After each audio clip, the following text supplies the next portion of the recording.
శ్రీమాత్రే నమః. Welcome to Hindu TV. Sadguru Jyotishalayam వారి 2024 ఫిబ్రవరి ద్వాదశ రాశి ఫలితాలు మనం తెలుసుకోబోతున్నాం. ఈ నెల ఫిబ్రవరి 14వ తారీఖున వసంత పంచమి వస్తుంది.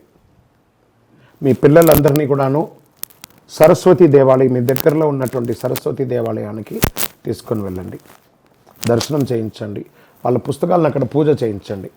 ఓకే, ఇది పెట్టుకుంటే మన ప్రపంచానికి జనవరి 22వ తారీఖున రాజా రామచంద్రస్వామి వారు తన యొక్క రామరాజ్యాన్ని స్థాపించేశారు. మనమందరూ కూడా భారతీయులుగా ఉన్నదానికి గర్వించాలి. మనమందరూ ఇప్పుడు రామరాజ్యం, అసలు సిసలైనటువంటి రామరాజ్యంలో ఉన్నాం. ఇది ఒక గర్వకారణం. 2024 మనకు ఒక మైల్ స్టోన్ అని కూడా చెప్పుకోవచ్చు. సద్గురు జ్యోతిషాలయం ద్వాదశ రాశులందరికీ కూడాను గోచార గ్రహస్థితులను దృష్టిలో పెట్టుకొని అందరికీ రాశి ఫలితాలను చెప్పడం జరుగుతుంది. ఇందులో అన్ని వర్గాల వారిని దృష్టిలో పెట్టుకొని చెప్పడం జరుగుతుంది. ఇదొక గణితం. దాన్ని లెక్కించి ఆ యొక్క గ్రహాల యొక్క కదలిక గమనాల ద్వారా ఏ రాశి వారికి ఎలా ఉంటుందో చెప్పడం జరుగుతుంది. బాగా గుర్తుపెట్టుకోండి, జాతకం తెలుసుకోవాలి, కానీ అది జీవితం కాదు. పడుతున్న వర్షానికి ఒక గొడుగు మాత్రమే జాతకం. బాగా గుర్తుపెట్టుకోవాలి. జాతకం ఎంత కావాలో అంతే తీసుకోవాలి. అదే జీవితంగా అదొక యాసగా ఉండకూడదు. మీ యొక్క మేము చెప్పే ఈ యొక్క జాతకం అంతా కూడాను, మా యొక్క మాస ఫలితాలన్నీ కూడాను మీ యొక్క వ్యక్తిగత జీవితానికి ఒక 40% మాత్రమే వర్తిస్తుంది. మీరు పుట్టిన సమయంలో ఒక లగ్నం ఉంటుంది, ఆ రాశి ఫలితాలు ఉంటుంది. దాని ప్రకారమే మీ యొక్క సంపూర్ణ జాతకాన్ని నిర్ణయించడం జరుగుతుంది. మీ వ్యక్తిగత జాతకం తెలుసుకోవడానికి మీ పరిసర ప్రాంతాల్లో ఉన్నటువంటి సద్గురువుల్ని సంప్రదించండి, జ్యోతిషాస్త్ర నిపుణుల్ని సంప్రదించండి.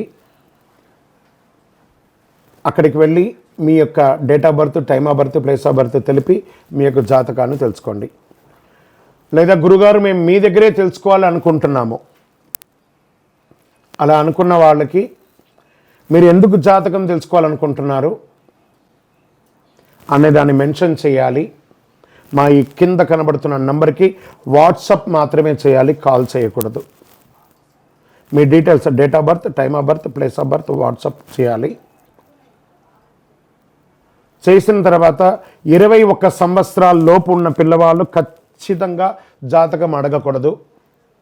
ఇల్లీగల్ అఫైర్స్ గురించి అడగనే కూడదు.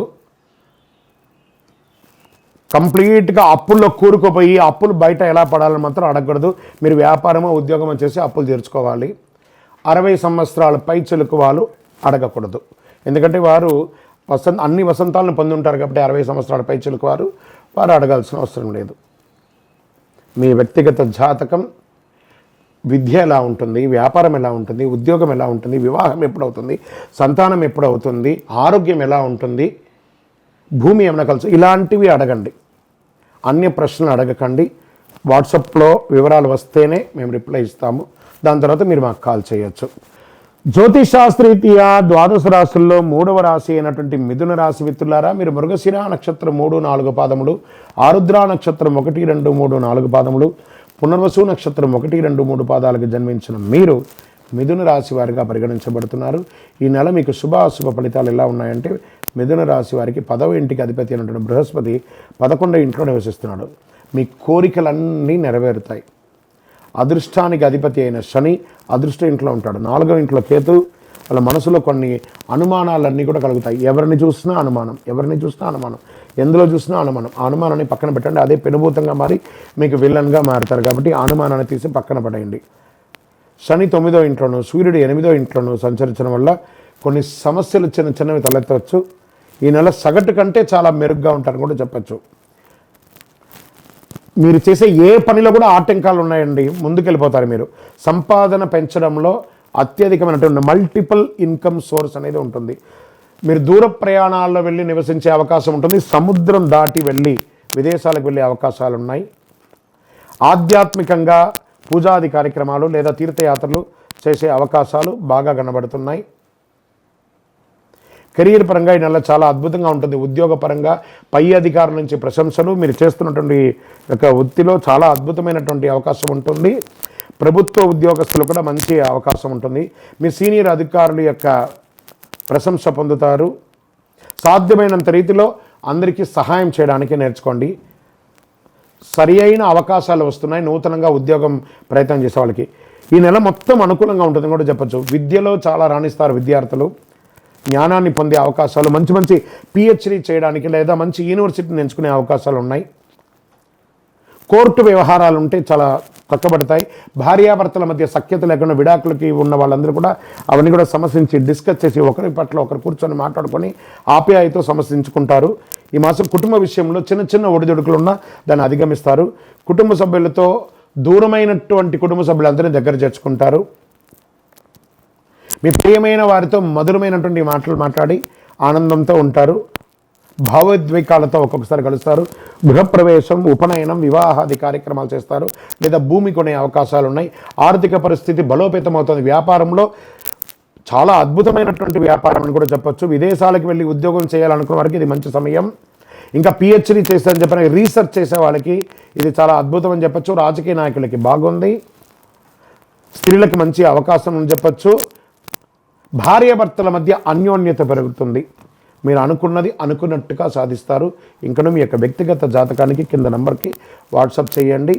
మీ యొక్క లక్కీ డే అని చెప్తే బుధవారం, లక్కీ నంబర్ అని చెప్తే నంబర్ 1, అదృష్ట రంగు అని చెప్తే కావి మరియు ఊదా రంగు మీకు చాలా కలిసి వస్తుంది.